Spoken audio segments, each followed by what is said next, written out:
नमस्कार, माझं नाव डॉक्टर मुग्धा नरसापूरकर। सध्या मी फिजिओथेरपी तज्ञ म्हणून मेहता मेडिकेअर मल्टीस्पेशालिटी हॉस्पिटलमध्ये गेल्या 2 वर्षापासून कार्यरत आहे। मेहता हॉस्पिटलला अद्ययावत उपकरणासह सुसज्ज फिजिओथेरपी सेटअप आहे।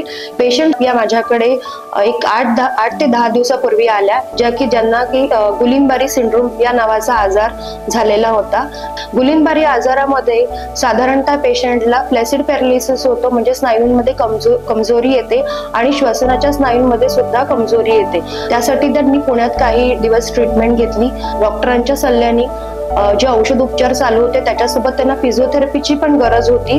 त्याच्यासाठी त्या माझ्याकडे फिजिओथेरपीसाठी येत होत्या। त्याच्यावर आपण त्यांच्या श्वसनाच्या स्नायूंवरती सुद्धा काम केलं फिजिओथेरपीने, आणि सोबत त्यांच्या हाताच्या आणि पायाच्या स्नायूंमध्ये सुद्धा काम केलं। त्यांना आधी सुरुवातीला चालता येत नव्हतं, बसता येत नव्हतं, आणि आता त्या स्वतः चांगल्या चालू शकतात, सायकलिंग करू शकतात, स्वतःचं ग्रूमिंग त्या स्वतःच चांगल्या पद्धतीने करू शकतात। फिजिओथेरपीने हा त्यांना खूप मोठा फायदा झालाय। या आजारामध्ये मला चालताना आणि म्हणजे चालता येत नव्हतं, श्वास घेता येत नव्हता। डॉक्टरांनी जी ट्रीटमेंट द्यायची होती त्यांनी ती योग्य दिली, आणि त्यांनी सांगितलं की फिजिओथेरपी तुम्ही करा, त्यातून तुम्ही बरा होतील।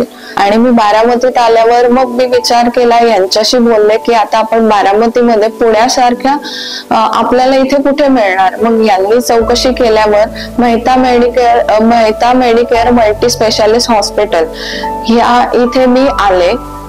तर इथे बघितलं तर इथे ऍडव्हान्स उपकरणं होती आणि इथला स्टाफ पण सपोर्टिव्ह होता। जेव्हा मला हा आजार जास्त होत गेला तेव्हा मला ब्रीदिंगला प्रॉब्लेम आला आणि मला चालता अजिबात येत नव्हतं, हातपाय अगदी गळत गेलेले। पण मी जेव्हा इथे आले मॅडम कडून 1-2दा म्हणजे 2 सेटिंग मध्येच मी विदाउट सपोर्ट चालायला लागले। पेशंटला आता बारामतीच्या बाहेर जाण्याची गरज नाहीये। फिजिओथेरपीची अद्ययावत सुविधा आपल्याकडे मेहता मेडिकेअर मल्टीस्पेशालिटी हॉस्पिटल मध्ये बारामती येथे अतिशय माफक दरात उपलब्ध आहे। पेशंट त्याचा योग्य तो फायदा नक्कीच घेऊ शकतात।